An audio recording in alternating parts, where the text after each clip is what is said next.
right here. Hopefully this won't interfere too much. Okay, so chapter 4, you've got this thing with the gold crowns. So they search for the gold crowns in the Jews' teeth, right? And first blocks, Matt. So Eli, he pretends like he's sick.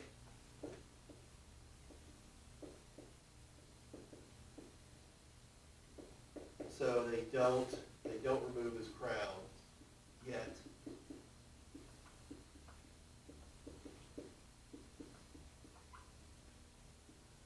Okay, that was very common. So they work. Let's see. They work in a warehouse under a capo, which was a guy who was not a Jew. He was just a prisoner for some reason, and he's kind of the guy who is, I wouldn't say slave master, but he's the guy who, you got all the slave labor, this is the guy that beats you up if you don't do it. Okay, then you've got this guy, Juliak, who has a violin, and the Jews are barred from playing Beethoven and Bach and other Jewish music because it's seen as they're too low of human beings to do so. All right, and then let's see here. You have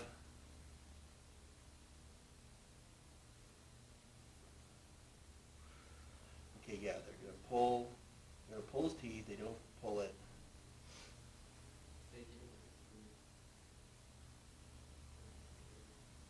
Yeah. You've got, okay, then you got this fellow Edict. And so Eli tells this story about Edict, who he goes, like, he's the guy who's the capo. And he has these fits of rage. And so Eli sees Edict.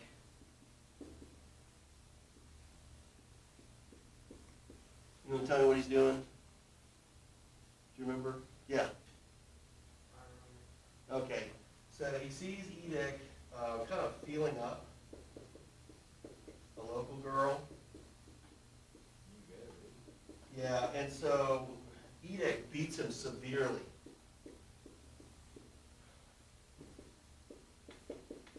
His daughter or something? No, it's like some local girl. Like a non-Jewish girl? Yeah, non-Jewish girl, so a Hungarian girl, or excuse me, not Hungarian, Polish girl. And so because Eli sees Edict beats Eli severely for it. And then Edict also starts to beat Eli's father. Because the father is old and he doesn't work that well.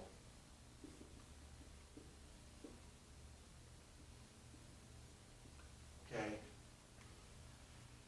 And let's see here. So the one change that really happens with him is that Eli actually gets angry at his father. There you get beaten up. At his father for not getting out of the way.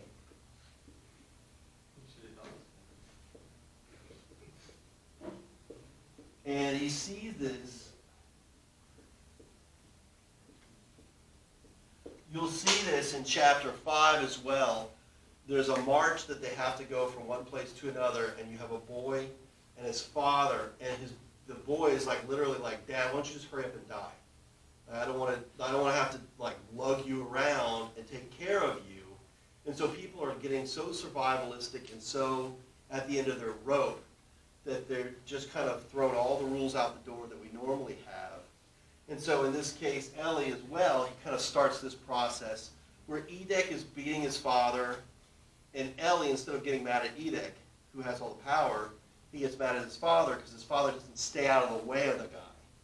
right? He's continually noticed by the guy, and that's why the guy beats him. Let's see here.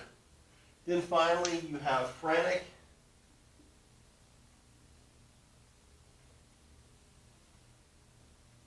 And this is the guy who, again, he beats both the father and Ellie for Ellie's golden tooth. And Ellie gives his tooth up.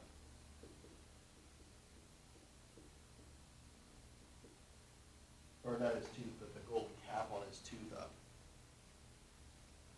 Okay, so then you have this crazy scene. I hope this is going to be on camera.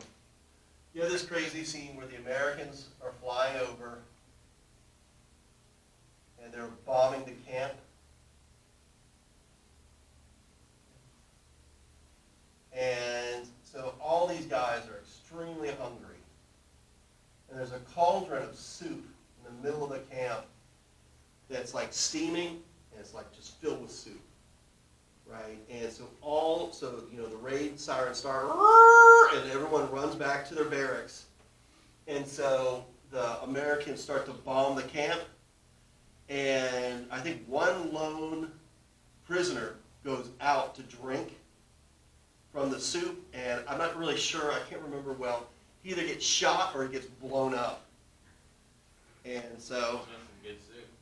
yeah, it really was. Well, I mean, they were starving to death. Yeah. So, oh no, he's shot. He's shot to death. Okay, and then so the final thing that happens is the Nazis, they erect a gallows, which is of course where they hang people. And they're hanging people for stealing things. And the last person that they hang, which shows like just the crazy cruelty that the Nazis have, is they have like a boy who's maybe 12 or 13, probably weighs about 80 pounds, maybe 70 pounds. And the boy is so light that the noose cannot break his neck.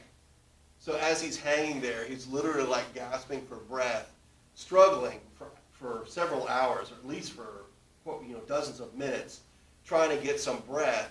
Because when you're about 100 pounds or 150 pounds or 200 pounds, the noose snaps your neck, and that's what kills you, right? You die within 2 or 3 minutes. But this boy is so light that he is unable to die immediately, and they're not going to waste a bullet on the kid, so they just leave him there, and the kid struggles for breath over dozens and dozens of minutes, and they're forced. All the prisoners, because this is punishment, all the prisoners are forced to watch. So, again, you're getting a good description of the cruelty and so on that happened in both Auschwitz in chapter 3 and Buna in chapter 4. I think I assigned chapter 5 for you to read. Yep. Is there a worksheet assigned to that too? All right, so we'll go ahead and use the last 20 minutes of class, allow you to read that. Chapter 5 is kind of the death march. So Ellie, he has some infection on his leg, and he's in the hospital. And they take him to the hospital, and his dad is there as well. And people tell him, like, hey, bro, you need to get out of this hospital because they're going to shoot everybody in here to death, because you're useless. They're going to make everybody go on this forced walk away from the Russians, and they're going to shoot you to death if you're in this hospital. So Ellie, whose foot is completely infected, and his dad go on this death march, and then I think Ellie finds out later that nobody got shot, that those Nazis just left. So that's chapter 5. So go ahead and read that now, answer the questions, that's for homework tonight, and begin.